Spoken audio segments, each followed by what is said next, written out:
लेकिन मैं बिल्कुल अगर ज़मीनी स्तर की बात करूं, जो सोसाइटियों में रहने वाले लोग हैं, क्योंकि हम भी सोसाइटी में रहते हैं, तो वहाँ पर लिफ्ट की समस्या हो गई, मेंटेनेंस डिपार्टमेंट से लेकर के जो समस्या हो गई, सिक्योरिटी गार्ड से लेकर के समस्या हो गई, इन सारी समस्याओं को मेंटेनेंस वाले और सोसाइटी के लोग उठाते हैं बिल्डर के आगे, और बिल्डर उसको पूरी तरीके से अनसुना करता है, बिल्डर शोषण करने से मतलब शोषण कर रहा है। हमारी सरकार ने, मैंने इनकी प्रभावी पैरवी की और प्रभावी पैरवी करके पिछली योजना में मैंने मल्टी कनेक्शन स्कीम लाया। अब बिल्डर क्या करता है, हाथ धर देता है क्योंकि उसे शोषण करना है, कुछ लोगों को पटा लेता है और वो कहते हैं ना ना ना ना ना ना ना ना ना ना,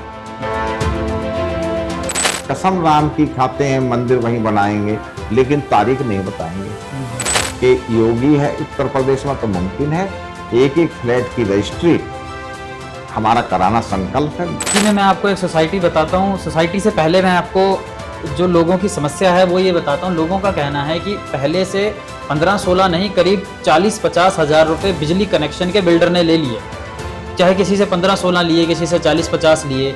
अब उनका ये कहना है कि ये मीटर तो उतर जाएगा, हमारे को उसका कुछ नहीं मिलने वाला, 15-16 हज़ार हम NPCL के मीटर के लिए दोबारा से देंगे, और बिल्डर तो हमारे को उस मीटर का पैसा वापस देगा नहीं जो हमने फ्लैट खरीदते समय दिया था। तो हमें दो तरफ से मार पड़ रही है। अगर किसी सोसाइटी में कनेक्शन नहीं मिला तो हमसे संपर्क स्थापित करो, हम दिलवाएंगे उसको। कि पुलिस में भ्रष्टाचार इतना है कि बिना पैसा लिए या बिना कुछ शोषण किए उनका कोई काम नहीं होने वाला। ऐसे लोगों को आप क्या कहना चाहते हैं? चुपचाप अपने काम करते रहो, चुपचाप ले लो, चुपचाप दे लो, उसके मालिक कौन है? अच्छा, आप हम आपके सेवक हैं जी, हमारी जिम्मेदारी है आपकी सेवा करना जी। हम कह रहे हैं डरो मत। अरे योगी की सरकार में भी डरे ना, फिर डर कभी आपको निकलेगा नहीं। योगी की सरकार में प्रभावी कार्रवाई होती है, किसी पुलिस अफसर की हिम्मत नहीं, अगर मान ली सरकार के किसी प्रतिनिधि के द्वारा कोई बात कही जाती है तो उस पर वो उसका रिजल्ट ना दे और उसके खिलाफ कार्रवाई करने की सोचे, ये किसी अधिकारी की हिम्मत नहीं। अगर कोई ऐसी घटना है तो आप मेरे संज्ञान में लाइए, मेरा नंबर आप पे है, अपने और साथियों को दे दीजिए, हम इसका तुरंत एक्शन लेंगे। अच्छा विधायक जी, ऐसा ही क्यों होता है कि जब इलेक्शन बिल्कुल सर पे आने वाले होते हैं, कार्यकाल का अंतिम चरण होता है, उसी समय सारी जो है मंजूरियां भी मिलती हैं, उसी समय सारी बातें संज्ञान में लाई जाती हैं मुख्यमंत्री साहब के। पिछले 9.5 साल थे, उस दौरान यहाँ पर इंटर कॉलेज या जो हॉस्पिटल थे सरकारी, 9.5 साल का समय था, बनाए जा सकते थे। सभी को नमस्कार, मैं अमृतपाल सिंह और हमारी टीम आज पहुंच चुकी है MLA साहब के पास। MLA साहब तेजपाल सिंह नागर जी, जो कि हमारे दादरी कॉन्स्टिट्यूंसी में पिछले 9.5 साल से अपनी सेवाएं दे रहे हैं। MLA साहब बहुत बहुत नमस्कार। सत्य भारत टाइम्स जी से आप आए हैं? जी, सत्य भारत टाइम्स से अमृतपाल सिंह। अमृतपाल सिंह जी आप आए हैं? जी जी, आपका स्वागत है, अभिनंदन है, बहुत बहुत धन्यवाद। और आपने मुझसे जो मेरी दादरी विधानसभा है जी, इसके बारे में पूछने के लिए जी, आपने यहाँ कष्ट करा, आपका बहुत बहुत धन्यवाद। बहुत बहुत धन्यवाद। तो विधायक जी, सबसे पहले जो विधानसभा के क्षेत्र की जो डेवलपमेंट है, वहाँ के जो मुद्दे हैं, ज़मीनी मुद्दे हैं, इन सब चीज़ों में जाने से पहले हम वो सब चीज़ों तो पूछेंगे ही, और उससे पहले मैं आपके निजी जीवन के बारे में पूछना चाहता हूँ। कैसे आपकी लाइन जो है इस विधायकी में आई, कैसे आपने जो है संघर्ष किया, पहले कैसे आप टीचिंग लाइन में थे या कैसे थे, कैसे आप यहाँ तक पहुँचे, वो चीज़ों पे हम एक बार चाहेंगे कि आप प्रकाश डालें। देखिए अमृतपाल जी, मेरा जन्म आकिलपुर जागीर गांव पड़ता है जी, दादरी विधानसभा में। उसमें चौधरी नत्थू शाह जी के यहाँ, मेरे बाबा का नाम चौधरी नत्थू शाह जी था जी, उनके यहाँ मेरा जन्म हुआ जी, मेरे पापा का नाम चौधरी हीरा सिंह था जी, हम एक सामान्य किसान थे, हमारे खेती होती थी जी, मैंने अपनी जब बड़ा हुआ, पढ़ने लायक हुआ, अपनी 6ठी 7वीं 8वीं प्राइमरी शिक्षा मैंने गांव से ली, बेसिक स्कूल से, राजकीय बेसिक स्कूल से, आकिलपुर जागीर से। 6ठी 7वीं 8वीं में दयानंद इंटर कॉलेज था एवं बावड़ में मेरे पास में, वहाँ मैंने 6ठी 7वीं 8वीं करी। जी, कक्षा 9 में मैं मिहिरभोज इंटर कॉलेज दादरी में आया। जी, मिहिरभोज इंटर कॉलेज में 9 से लेकर के इंटर तक पढ़ा। जी, फिर बराबर में ही मिहिरभोज PG कॉलेज है, उससे मैंने ग्रेजुएशन करी, पोस्ट ग्रेजुएशन करी। और मुझे बचपन से जी, समाज सेवा का शौक जी था। 2008 में जी माध्यमिक शिक्षा सेवा आयोग इलाहाबाद से जी मेरा प्रिंसिपल के रूम में सिलेक्शन हो गया। ठीक। मैं संत विनोबा इंटर कॉलेज वैदपुरा में प्रिंसिपल हो गया 2008 के बाद। 2008 में मैंने ज्वाइन करा, जुलाई 2008 में। जी उसके बाद 2012 में माध्यमिक विद्यालयों के 10 टीचर्स को महामहिम राज्यपाल का पुरस्कार मिलता है जी और 10 टीचरों को महामहिम राष्ट्रपति का पुरस्कार मिलता है, जो शिक्षा क्षेत्र में अच्छा काम करते हैं। मुझे भी मैं उस 2012 में महामहिम राज्यपाल के पुरस्कार से शिक्षा के पुरस्कार से सम्मानित हुआ और मेरा 2 साल सेवा विस्तार हुआ। जी, बहुत अच्छा। 2017 में मुझे पार्टी ने दादरी 62 विधानसभा गौतम बुद्ध नगर से जी। भाजपा का प्रत्याशी बनाया। जी बहन कुमारी मायावती का गांव भी मेरी विधानसभा में पड़ता है, जी बादलपुर। जी स्वर्गीय राजेश पायलट जी का गांव में मेरी विधानसभा में पड़ता है, बैरपुरा, जहां मैं प्रिंसिपल था। जी 2 बड़े नेता दूसरे दलों के जी मेरे यहाँ रहे। मैंने यहाँ पर उस समय सतवीर गुर्जर बसपा के विधायक थे जी और हमारे ये थी भाई यहाँ तो बसपा को ही जीतना है, कम उम्मीद थी। बसपा का वो बोलबाला चुनाव हुआ बसपा करता का था। बोलबाला हुआ करता था। वो चुनाव मैंने 80,000 वोटों से जीता, पहला चुनाव 80,000 वोटों से। फिर दूसरा चुनाव हुआ जी 22 में, जी पार्टी ने पुनः मुझे प्रत्याशी बनाया जी और वो 1,40,000 चुनाव जीता। 80,000 से 1,40,000 पहुंच गए। मेरा आप जिला एक बड़ा पंचायत जंप रहा। मेरा आप जिला पंचायत का चुनाव देखो, जी मेरा आप छात्र संघ का चुनाव देखो। जी 2 चुनाव छात्र संघ के लड़ा, जिला पंचायत के 3 लड़ा। वहां भी बढ़ते मैं क्रम में बढ़ते रहे, क्रम में जीता हूँ और छात्र MLA संघ में भी, छात्र में बढ़ते क्रम में जीता, पंचायत में भी, पंचायत में भी और फिर यहाँ भी विधायक में भी, 80,000 से 140 से। तो इस तरह से मेरा राजनीतिक सफर शुरू हुआ जी और इससे ये कह सकते हैं कि मेरा राजनीतिक जीवन केवल MLA से शुरू नहीं हुआ।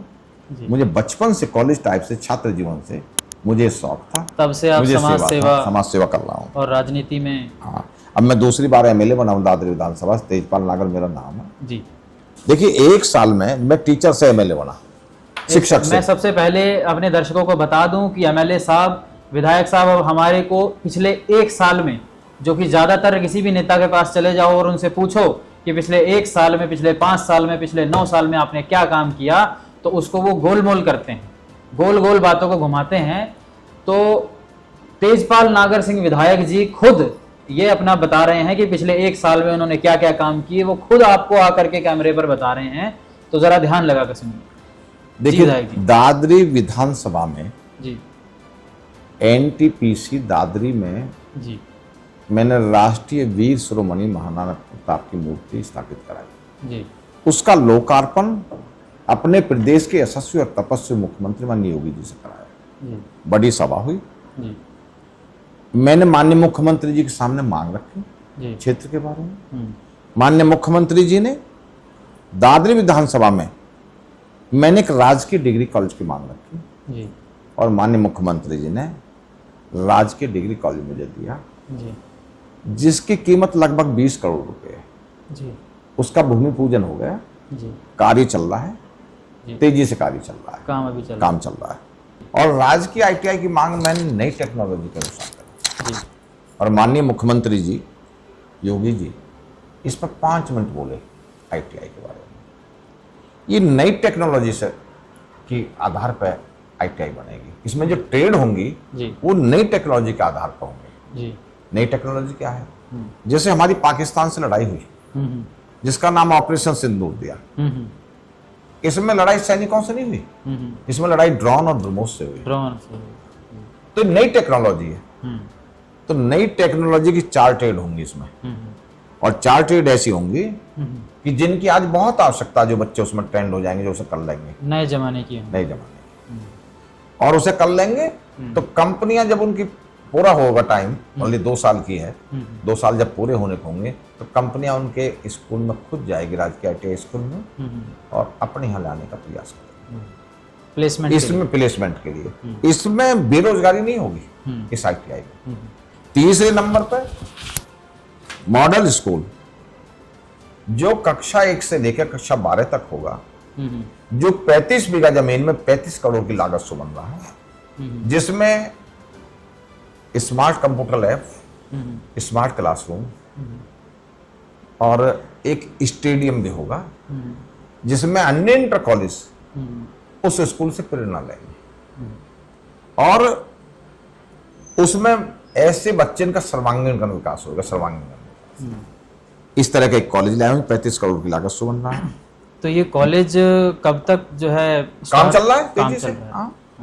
और नेक्स्ट चौथा, एक राजकीय इंटर कॉलेज में दादरी में बनवा दिया जो जुलाई चल रहा है कठेरा रोड पर।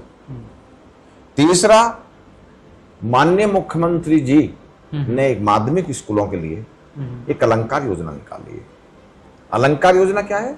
अलंकार योजना ये है कि हमारे यहाँ 3 तरह के स्कूल हैं पूरे उत्तर प्रदेश में। एक राजकीय विद्यालय है, दूसरे एडीडी विद्यालय है और तीसरे सेल्फ फाइनेंस के विद्यालय है। राजकीय विद्यालयों की संख्या 6 है गौतम बुद्ध नगर में। एडीडी, क्योंकि मैं प्रिंसिपल रहा हूं इंटर कॉलेज में, एडीडी स्कूलों की संख्या 47 है 47 पूरे जिले में। इन राजकीय विद्यालयों में और एडीडी स्कूलों में माध्यमिक में इनमें फीस कम होती है। राजकीय और एडेड में कम होती है। सेल्फ फाइनेंस के में फीस काफी है, प्राइवेट वालों में बहुत। गरीब आदमी, क्योंकि यहाँ पर किसान रहते हैं, यहाँ पर वो लोग रहते हैं किसानों के गांवों में जो भूमिहीन है, जिसका गुजारा किसानों की जमीन से होता है, और यह इंडस्ट्री अब होने के कारण मजदूर लोग रहते हैं। ये ज्यादा फीस नहीं दे सकते बच्चों को पढ़ाई के लिए। तो राजकीय 6, एडीडी 47। तो माननीय मुख्यमंत्री जी ने एडीडी स्कूलों के लिए एक स्कीम निकाली, अलंकार योजना। अलंकार योजना क्या है? अलंकार योजना ये है, अगर 25% पैसा मैनेजमेंट दे उसके निर्माण के लिए, उसके विकास के लिए, तो 75% पैसा गवर्नमेंट दे देती है उसे। 25% उसके अंदर सेल्फ फंडिंग होनी चाहिए। हाँ, बताऊंगा। 25% अगर मान ली मैनेजमेंट के पास पैसा नहीं है तो उसमें छूट है उनके लिए। अच्छा। वो विधायक से पैसा ले सकते हैं, विधायक निधि से, वो सांसद निधि से पैसा ले सकते हैं, और वो CSR से पैसा ले सकते हैं। इसमें छूट है। तो मैं समझता हूं जो 47 विद्यालय हैं, जैसे दादरी में, मिहिर बोझ में इंटर कॉलेज में मैंने 1 करोड़ 20 लाख रुपए दिवाए शासन इंटर कॉलेज में। और ऐसे कई कॉलेज, राणा संग्राम सिंह इंटर कॉलेज बिसाहड़ा, ऐसे कई विद्यालय हैं जिनकी दादरी विधानसभा में अलंकार योजना के तहत जिन्होंने 25% पैसा या तो मैनेजमेंट ने अपने स्रोत से दिया, या CSR से दिया, या विधायकों से लिया, या सांसद से लिया, ऐसे कॉलेजों का जीवन उद्धार हो जाएगा इस स्कीम से, और गरीब बच्चों को पढ़ने के लिए सुविधा मिल जाएगी। ये महाराज जी ने एक बहुत अच्छा काम करा इन कॉलेजों के लिए। ये जो दवाई है जिले की जी, जो सरकारी अस्पतालों में डिस्ट्रीब्यूट होती हैं, इनको रखने के लिए ड्रग वेयर हाउस के लिए दादरी के बिसाड़ा गांव में मैंने जमीन दिलवा दी है, और लगभग 10 करोड़ की लागत से एक ड्रग वेयर हाउस दादरी में विधानसभा में निर्माण होगा, जिससे सरकारी अस्पताल तक दवा पहुंचने में समय नहीं लगेगा। ये लगभग 10 करोड़ की लागत से होगा। मैंने अपने कार्यकाल में 9.5 साल के में 9.5 साल की सड़क गिनवाऊंगा, बहुत सारी सड़क हो जाएंगी। मैं आपको 1 साल की सड़क गिनवा रहा हूँ। एक मैंने दादरी बिसाड़ा, प्यावली रसूलपुर, NTPC ऊंचा गांव से धौलान के साइड में, ऊंचा गांव से खंगौड़ा जांचे के साइड में, और जांचे समाने के साइड में मैंने 17 करोड़ की लागत से जो सड़क PWD की बनी हुई थी, जो छोटी थी, जिसकी चौड़ाई कम थी, उसका चौड़ीकरण और सुदृढ़ीकरण कराया मैंने, जो लगभग 17 करोड़ की लागत से हुआ। GT रोड है यानी NH94, उस पर एक सैतली की चौकी है जी। चौकी है पुलिस की, जो सैतली के चौकी के नाम से मशहूर है। वहां से सड़क जाती है नंगला को, PWD की सड़क थी, चौड़ाई बहुत कम थी जी। नंगला जाती है, उसके बाद सैतली गांव में जाती है, उसके बाद दयानगर गांव में जाती है, दयानगर से छांसा जाती है, छांसा से छोलस तरफ जाती है। दयानगर गांव ऐसी जगह स्थित है कि वहां से एक सीधी सड़क GT रोड पर जाती है तेल मिल के पास।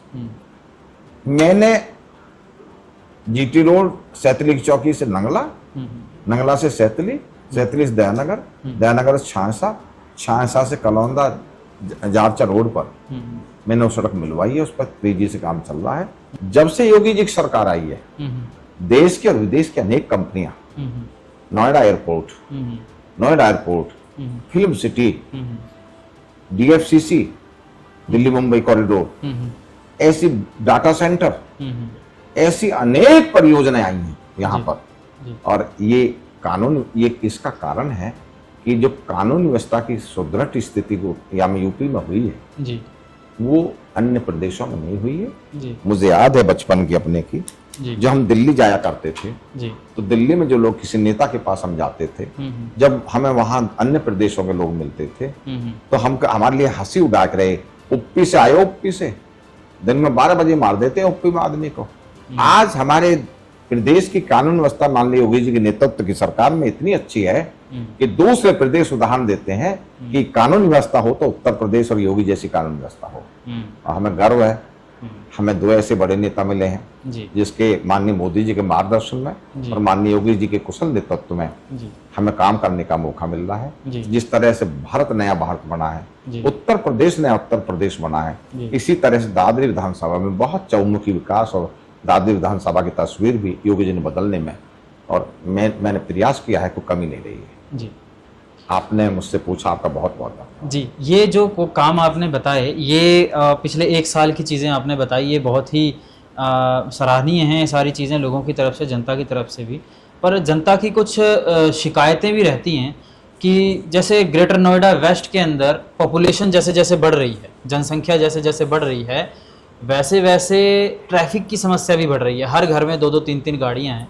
तो ट्रैफिक को और सड़कों के सुदृढ़ीकरण के लिए क्या आप एक्शंस ले रहे हैं आपकी तरफ से? देखिए, ग्रेटर नोएडा वेस्ट में जी, ग्रेटर नोएडा के अथॉरिटी के द्वारा जी, NG रवि वहाँ CO हैं, जी, उनके द्वारा लगभग 700-800 करोड़ के काम जी, इस ट्रैफिक की व्यवस्था को सुधारने के लिए हुए।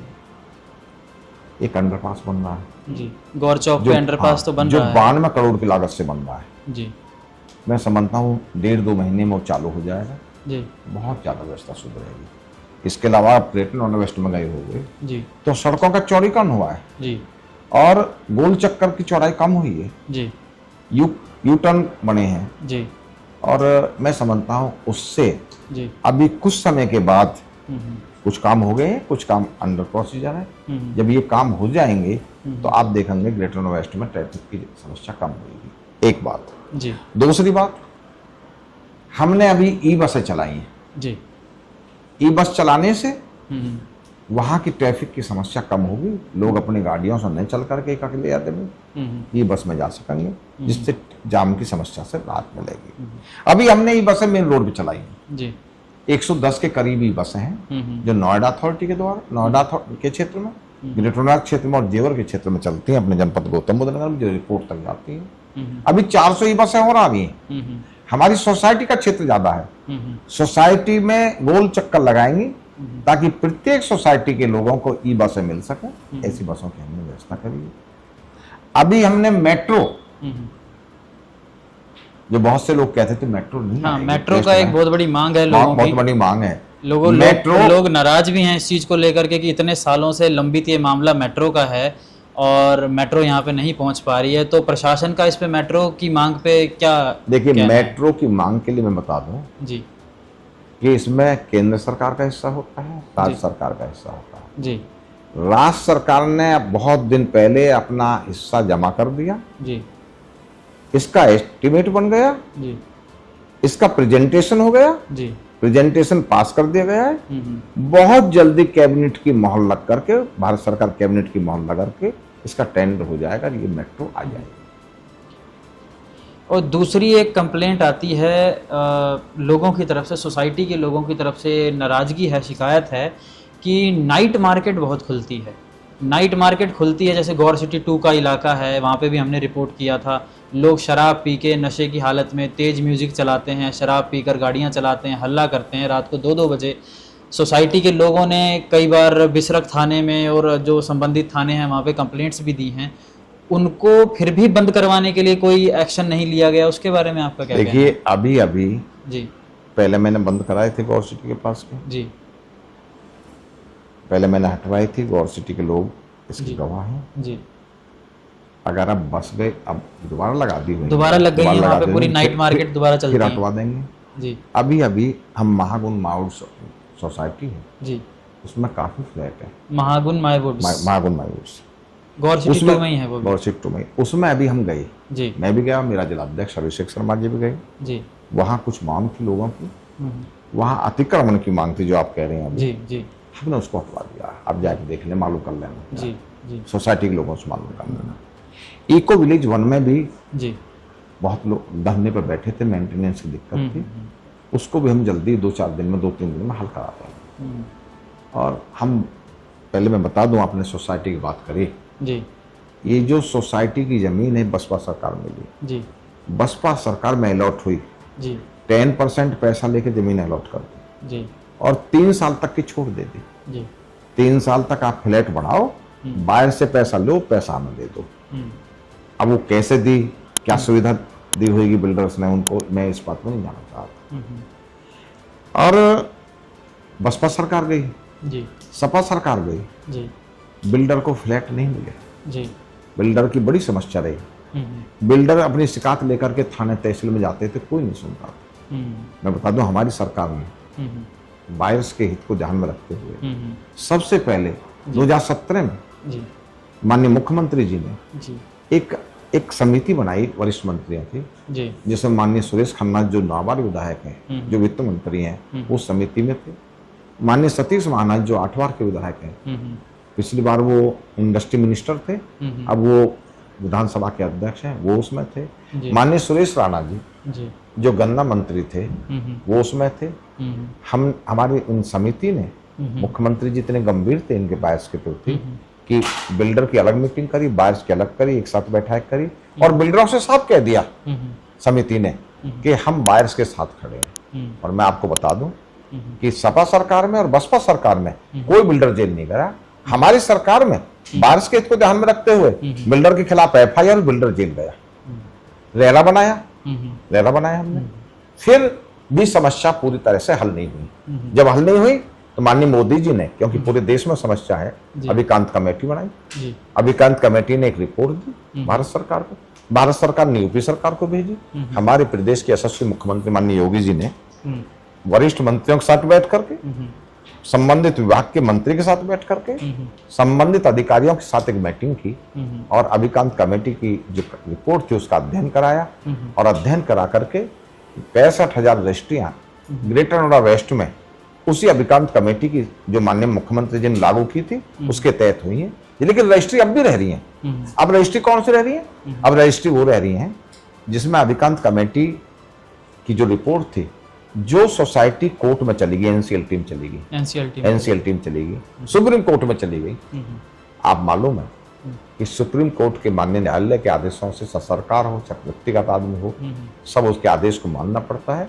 हमारे माननीय मुख्यमंत्री जी ने निर्देश दिए हैं अधिकारियों को, अथॉरिटी के अधिकारियों को, कि जो केस सोसाइटियों के एनसीएलटी में सुप्रीम कोर्ट में चल रहे हैं उनकी मजबूती से पैरवी करके उन्हें जल्दी उन्हें हल कराएं।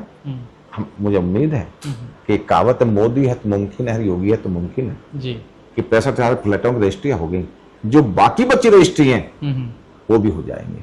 और देखो ऐसे हो जाएगी, सरकार को इतना विश्वास है कि अगर आप ध्यान हो, अयोध्या में जो भव्य मंदिर बना भगवान श्री राम का, उसके लिए हमारी कार सेवकों ने, उसके लिए हमारी पार्टी ने बहुत लंबा संघर्ष किया, बलिदान हुए।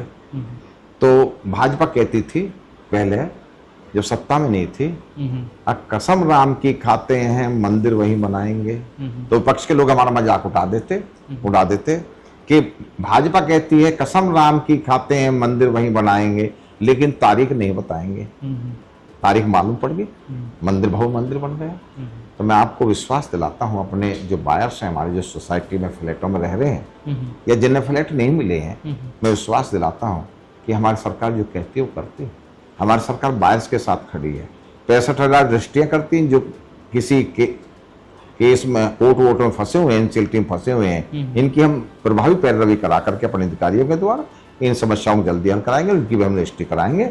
और मैं विश्वास दिलाता हूं कि योगी है उत्तर प्रदेश में तो मुमकिन है, एक फ्लैट की रजिस्ट्री हमारा कराना संकल्प है, ये माननीय योगी जी का संकल्प है, हमारा संकल्प है। हम एक फ्लैट की रजिस्ट्री कराएंगे। मैं फ्लैट वालों को विश्वास दिलाता हूँ। विधायक जी, आपने रजिस्ट्रियों पर तो बयान दिया, लेकिन मैं बिल्कुल अगर ज़मीनी स्तर की बात करूं, जो सोसाइटियों में रहने वाले लोग हैं, क्योंकि हम भी सोसाइटी में रहते हैं, तो वहाँ पर लिफ्ट की समस्या हो गई, मेंटेनेंस डिपार्टमेंट से लेकर के जो समस्या हो गई, सिक्योरिटी गार्ड से लेकर के समस्या हो गई, इन सारी समस्याओं को मेंटेनेंस वाले और सोसाइटी के लोग उठाते हैं बिल्डर के आगे, और बिल्डर उसको पूरी तरीके से अनसुना करता है, और सोसाइटी के लोग सैटरडे संडे फ्राइडे अनशन करके, आंदोलन करके थक गए हैं। तो उनको कहाँ पर, किस चैनल के माध्यम से, किस माध्यम से उनको अपनी आवाज़ उठानी चाहिए कि उनकी जो छोटी समस्याएं हैं, लिफ्ट हो गई, मेंटेनेंस हो गई, सफाई हो गई, सिक्योरिटी हो गई, कैसे उन समस्याओं से निदान उनको मिल पाएगा? देखो, मैं बताऊं, ये बात बिल्कुल सही है जो आप कह रहे हैं जी। और पिछले कार्यकाल में जी। मैंने, जैसे मेरी एक्सप्रेस की तरफ भी सोसाइटी में, जी। मैंने देखा कि बिल्डर बायर्स का काफ़ी शोषण कर रहे हैं। 2 सोसाइटियों में एक्सप्रेस तरफ ऐसा होता था जी। कि वहाँ बिजली न तो एनपीसीएल की दे देते और न यूपीसीएल की देते थे। वो क्या देते थे? जनरेटर से बिजली देते थे, और वो 7.5-8 रुपये यूनिट पड़ते थे। महंगी पड़ती थी। बिल्डर इस बात से कोई मतलब नहीं है कितनी महंगी पड़ रही है, बिल्डर शोषण करने से मतलब, शोषण कर रहा है। हमारी सरकार ने, मैंने इनकी प्रभावी पैरवी करी, और प्रभावी पैरवी करके पिछली योजना में मैंने मल्टी कनेक्शन स्कीम लाया है अपनी सरकार के सहयोग से। मल्टी कनेक्शन स्कीम का अर्थ यह है कि प्रत्येक फ्लैट वाले एनपीसीएल और यूपीसीएल से सीधी बिजली दे सकते हैं, डायरेक्ट बिजली दे सकते। अब इसमें दिक्कत क्या आ रही है? इसमें दिक्कत ये आ रही है कि जब बिल्डर ने बिजली दी तो जो मीटर लगता है उसके पैसा देने पड़ते हैं। मीटर के पैसा दिए, मीटर मैं समझता हूँ 15,000 के करीब, 12,000, 15-16,000 एनपीसीएल ने उसका पैसा लिया है। हाँ, और इतने ही एनपीसीएल या यूपीसीएल लेगी पैसे। अब बिल्डर क्या करता है? हाथ धर देता है, क्योंकि उसे शोषण करना है। कुछ लोगों को पटा लेता है और वो कहते हैं ना ना ना ना ना, हम एनपीसीएल का, यूपीसीएल का जो ट्रांसफार्मर बिजली वो लगेगा, ट्रांसफार्मर उससे नहीं लेंगे, जो मीटर लगेगा उससे नहीं लेंगे। 15,000 रुपये हमने दे रखे, 15,000।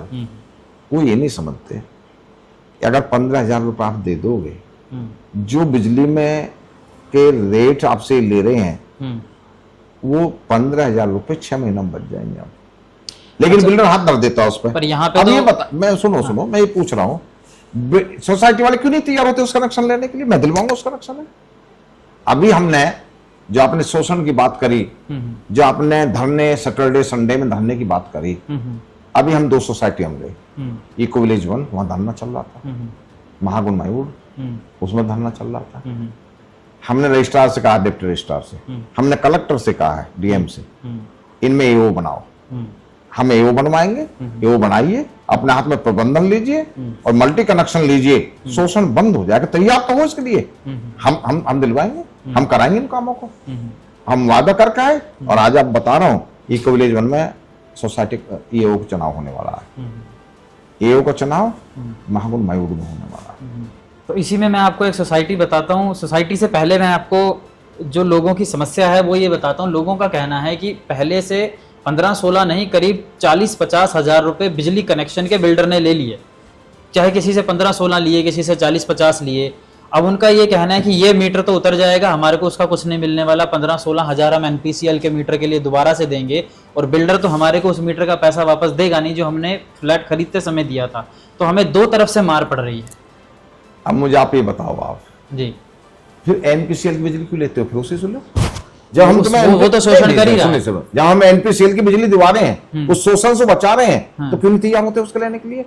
15,000 रुपए जो आप मीटर के देंगे, कितने दिन में 15,000 पूरे हो जाएंगे? आप जरा लगाना हिसाब मुझे। नए का तो सही है, लेकिन बिल्डर को पुराने मीटर के भी तो पैसे देने चाहिए। बिल्डर, देखिए, बिल्डर की बात बिल्डर्स करो, हमारी बात हमसे करो। हम तो मल्टी कनेक्शन दिलवा रहे हैं, लो ना मल्टी कनेक्शन सो भाई, मल्टी कनेक्शन बिजली लो, शोषण बंद करा देंगे। एक साल में 15,000 से ज्यादा का बिल, 20,000 से ज्यादा का बिल आपका कम हो जाएगा, की वजह से कम हो जाएगा, समझ रहे? कम हो जाएगा। अब जो तुम लेना नहीं चाहते तो उसमें हम क्या करें? अब मुझे बताओ, क्या एनपीसीएल फ्री मीटर दे सकता है? नहीं, फ्री। क्या यूपीसीएल फ्री मीटर दे सकता है? एक सिस्टम, एक नियम, एक कानून है, देश और प्रदेश कानून से चलते हैं। आप आओ ना आगे, आप आगे आइए, लीजिए कनेक्शन, हम दिवाइन कनेक्शन दूर करने के लिए चुनाव बना आपको।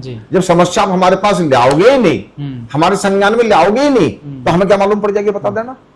ठीक है विधायक साहब, मैं अपनी सोसाइटी के लोगों से जरूर इस मुद्दे को उठाऊंगा कि आपसे मिलें इस बारे में, और एओए बनाने के बारे में आप जरूर मेरे पास आ जाना, मैं बनवा दूंगा वो आप। बहुत बहुत शुक्रिया। अगली बात जो है कि अभी पीछे बारिश का माहौल था, जगह जगह हमने देखा, बिसरख में देखा, ग्रेटर नोएडा वेस्ट में, गौर सिटी में देखा, महागुन के बाहर देखा, गौर सिटी 1 और 2 के अंदर जल भराव देखा सड़कों पे। और जब जल भराव होता है तो ट्रैफिक की समस्या डबल ट्रिपल हो जाती है।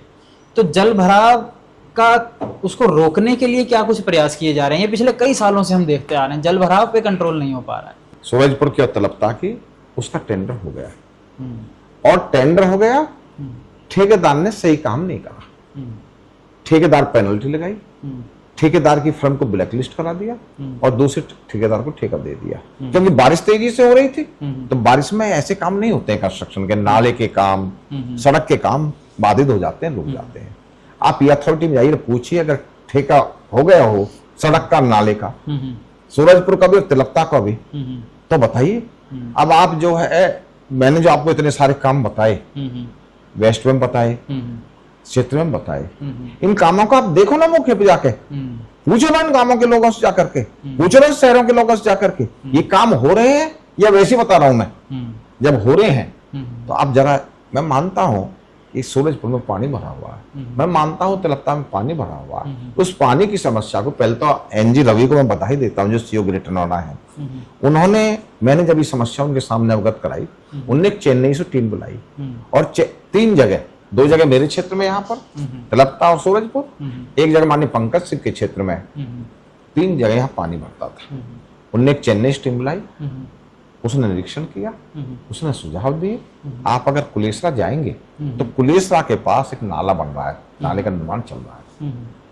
तो जब ये नाले का निर्माण कुलेसरा, सूरजपुर और तिलकता हो जाएगा, जिसका टेंडर हो गया है, जिसका काम चल रहा है, बारिश के काम कारण रुक गया है काम, बारिश में काम रुक जाते हैं, तो मैं समझता हूं अगली बरसात में आपको इन 3 जगह पानी भरा नहीं मिलेगा।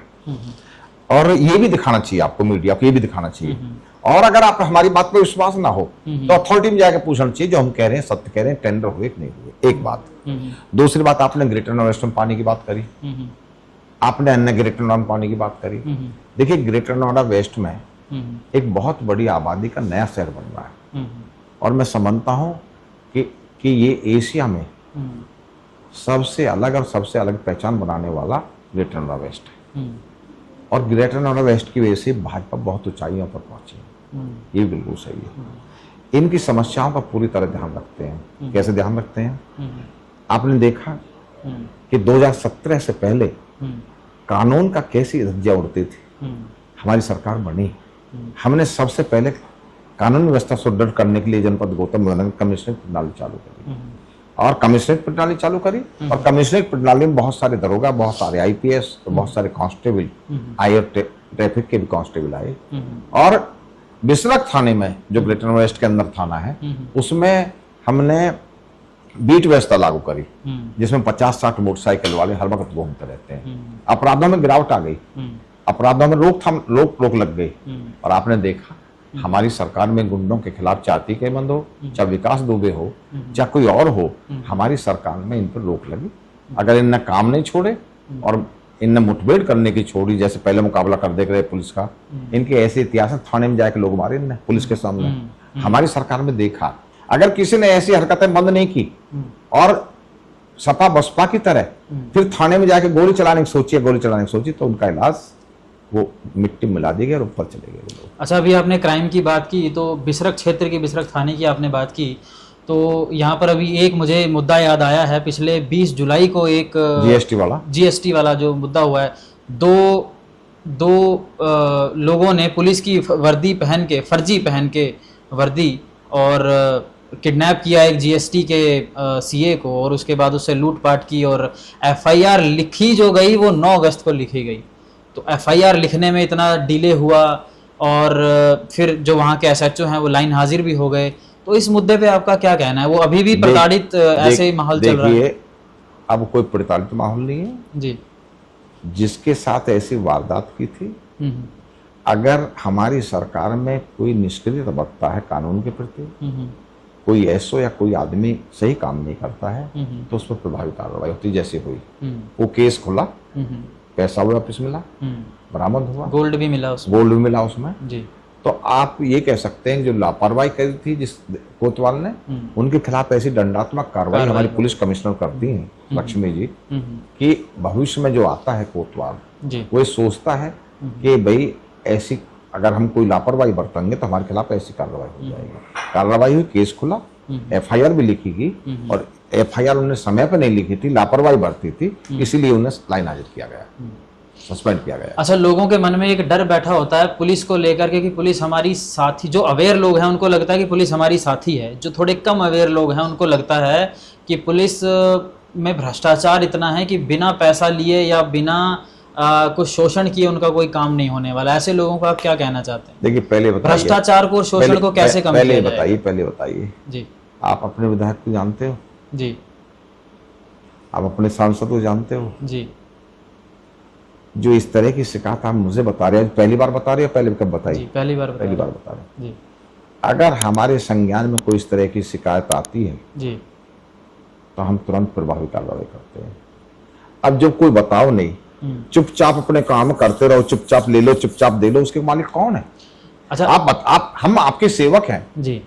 हमारी जिम्मेदारी है आपकी सेवा करना जी। और सेवा में से चीज आती है। सेवा में बताइए, आज आप पहली बार बता रहे हैं, मैं एक बात से कह रहा हूं, अगर कोई ऐसी संज्ञान में आपके आती है, मैं ग्रेटर नोएडा वेस्ट के और अपनी दादरी विधानसभा क्षेत्रीय जनता से कहना चाहता हूं, अगर कोई ऐसी समस्या आती है तुरंत मेरे संज्ञान में लीजिए। आपके साथ ना कोई भ्रष्टाचार होगा, ना गुंडागर्दी होगी, ना लूट होगी, ना आपको बह रहेगा। लोगों को डर ये रहता है कि बताने को तो विधायक जी को बताया जा सकता है, सांसद जी को बताया जा सकता है, अपर लेवल पे बताया जा सकता है, लेकिन जिस पुलिस प्रशासन के अधिकारी के खिलाफ या जिसके खिलाफ भी कंप्लेंट की जाएगी, कल को वो पावर में है तो वो किसी भी तरीके से आपका शोषण या आपका नुकसान कर सकता है। नहीं, डर क्यों लग रहा था? डर खामखा लगा। हम कह रहे हैं ना, डरो मत, हम कह रहे हैं डरो मत। अरे योगी की सरकार में भी डरे ना, फिर डर कभी आपको निकलेगा ही नहीं जी। योगी की सरकार में प्रभावी कार्रवाई होती है। किसी पुलिस अफसर की हिम्मत नहीं, अगर मान ली सरकार के किसी प्रतिनिधि के द्वारा कोई बात कही जाती है तो उस पर वो उसका रिजल्ट ना दे और उसके खिलाफ कार्रवाई करने की सोचे, ये किसी अधिकारी की हिम्मत नहीं है।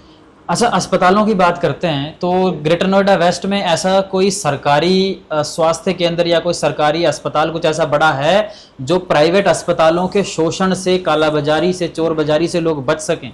देखिए, मैंने अभी आपको बताया था जी। ग्रेटर नोएडा वेस्ट में एक सरकारी अस्पताल था बिसरख जी, जो प्राथमिक स्वास्थ्य केंद्र था। जी। हमने हमने ग्रेटर नोएडा वेस्ट की तरह पर इसको बड़ा हॉस्पिटल बनवाया, सामुदायिक स्वास्थ्य केंद्र बनवाया, जिसमें डॉक्टरों की संख्या बढ़ी, पैरामेडिकल स्टाफ संख्या बढ़ी, जिसमें मरीजों को राहत मिली। जी। मैं ये चाहता हूं, जी।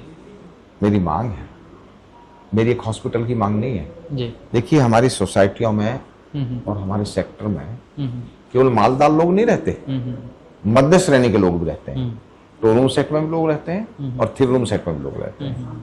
वो बहुत मालदार नहीं होते हैं, मध्य श्रेणी के लोग हैं, सर्विस पैसे वाले लोग हैं। इनको बड़ी हॉस्पिटल भी बनेगी, हमारी मांग है। इनको राजकीय इंटर कॉलेज बनेंगे, इनको राजकीय डिग्री कॉलेज बनेगा और बड़ी हॉस्पिटल बनेगी। शिक्षा और स्वास्थ्य की हम चाहते हैं कि ये बने, हमारी मांग है। हमने माननीय मुख्यमंत्री के संज्ञान में लाए हैं। हमारे मुख्यमंत्री जी की खासियत है, जब उनके संज्ञान में कोई चीज़ लादी जाती है तो वो उस पर देखते हैं जायज़ बात है तो उस पर निश्चित अमल करते हैं, क्योंकि हम लाए हैं। और हम एक दिन बड़ी हॉस्पिटल, बड़े स्कूल, सीबीएसई के राजकीय इंटर कॉलेज, राजकीय डिग्री कॉलेज, ये चीज़ हम आगे हमारी भावी योजना है, हम इनको बनवाएं। अच्छा विधायक जी, ऐसा ही क्यों होता है कि जब इलेक्शन बिल्कुल सर पे आने वाले होते हैं, कार्यकाल का अंतिम चरण होता है, उसी समय सारी जो है मंजूरियां भी मिलती हैं, उसी समय सारी बातें संज्ञान में लाई जाती हैं मुख्यमंत्री साहब के। पिछले 9.5 साल थे, उस दौरान यहाँ पर इंटर कॉलेज या जो हॉस्पिटल थे सरकारी, 9.5 साल का समय था, बनाए जा सकते थे। देखिए, आप बिल्कुल ठीक कह रहे हैं जी। मैं पूछना चाहता हूँ, ये जो प्राथमिक स्वास्थ्य केंद्र से हमने सामुदायिक स्वास्थ्य केंद्र बनाया, जी, क्या ये अभी बनाया 2-4 महीनों में? पहले से बनाया होगा। कितने दिन पहले पर से। बड़ी संस्थानों नहीं, की सुनो, बात सुनो, कर रहे सुनो, हैं। मैं बड़ी संस्थानों पर भी आता हूँ, मैं बड़ा हॉस्पिटल एक भी इसी नहीं से है। बड़ी पाता हूँ, इसी से बड़ी पाता हूँ। जी, आपने अभी कहा कि जब चुनाव नजदीक आते हैं तो ये चीजें याद आती तब हैं, मंजूरियां तब मंजूरियां मिलती बोली हैं। जाती हैं। मैं ये कह रहा हूँ, जो मैंने दादरी विधानसभा में जी 100 बेडेड हॉस्पिटल बनाई है, जी इसकी घोषणा पिछले साल हुई, जी चुनाव में 2 साल थे, जी क्यों कराई घोषणा? और इस जैसे दिल्ली हॉस्पिटल है, जी तो यहाँ के लोग दिल्ली राजस्थान क्यों जाते हैं हॉस्पिटल में, दिल्ली क्यों जाते हैं? जो दिल्ली जैसी सुविधा जब मैं दादरी विधानसभा में दिलाऊंगा हम्म और बड़ी हॉस्पिटल बनवा रहा हूँ 50 बेड की, 100 बेड की, हम्म। तो वो भी वेस्ट के लिए भी सुविधा होगी उसमें, तो वही तो सवाल उसमें है। वेस्ट के लिए सुविधा होगी। ये चुनाव के टाइम पे नहीं है। तो यही तो सवाल है कि ये अब बन रहा है, पिछले 9.5 साल में बनकर अभी चालू क्यों नहीं हो गया, चलना क्यों नहीं शुरू हो पिछले गया? 9.5 साल में ग्रेटर नॉर्थ वेस्ट के लिए बिसरख की प्राथमिक स्वास्थ्य केंद्र को हमने सामुदायिक स्वास्थ्य केंद्र में अपने शासन में, अपने कार्यकाल में ही हमने स्वीकृत कराया था, हमने बनवाया था। अच्छा, अब बात कर लेते हैं प्राइवेट हॉस्पिटल्स के शोषण के बारे में। अभी हमारे संज्ञान में एक खबर आई थी, ग्रेटर नोएडा वेस्ट में ही आपके बिसरख में एक हॉस्पिटल है, बेबी ब्लूम हॉस्पिटल उसका नाम है। वहाँ पर हमारे ही जानकार के एक छोटी 11 दिन की बच्ची को पूरी रात के लिए हॉस्टेज बना करके रखा गया। हॉस्टेज क्यों बना करके रखा गया? क्योंकि माँ बाप ऑन द स्पॉट वहाँ पर 1 लाख रुपए का बिल नहीं पे कर पा रहे थे रात के समय। माँ बाप को बड़ी मुश्किल से पीजीआई नोएडा सरकारी हॉस्पिटल में बेड मिला था, और हॉस्पिटल वालों का ये कहना, कानून ये कहता है कि अगर माँ बाप के पास पैसे नहीं हैं, या वो चेक देते हैं, या 1 हफ्ते बाद या 2 हफ्ते बाद पैसे देने को कहते हैं, तो आप पेशेंट को डिस्चार्ज करेंगे। लेकिन उस हॉस्पिटल ने पूरी रात एक बच्ची को, 11 दिन की बच्ची को हॉस्टेज बना करके रखा, और आकर के मीडिया वालों के साथ मारपीट चेयरमैन ने और वहाँ के डॉक्टर्स ने की। तो ऐसे हॉस्पिटल और ऐसे जो वहाँ के लोग हैं, उनके बारे में आप क्या कहना? ये शोषण और लूट हो रही है। उनके बारे में मैं ये कहना चाहता हूँ जी, आप पत्रकार भी हैं जी, और आप यहाँ के निवासी भी हैं, जी, और आप उसी क्षेत्र में रहते हैं जिस क्षेत्र की बात कर रहे हैं, ग्रेटर नोएडा जी। में। मुझे पहले आप ये बताएं, मैं आपसे पूछना चाहता हूँ, एमएलए और एमपी किस लिए होते हैं?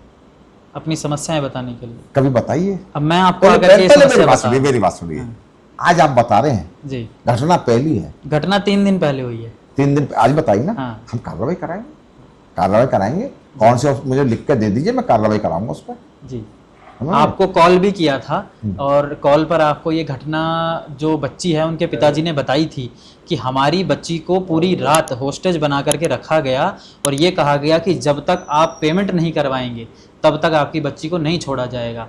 तो बच्ची के पिता कहते हैं कि पेमेंट 1 हफ्ते में करवा देंगे, तो कहते हैं 1 हफ्ते बाद बच्ची ले जाइए। ये मुझे नहीं बताई। बच्ची के पिता कहते हैं कि पहले मेरे से सुनो। चेक ले लीजिए। सुनो, ये चेक की बात मुझसे अगर करी हो, रिकॉर्डिंग कोई हो चेक की बात की, इस तरह की बात की, सुनिए पहले मेरी बात, तो उस रिकॉर्डिंग मुझे दिखा दो, मैं मान लूंगा ये बात सही है। आपकी नहीं, डॉक्टर से बात हुई है।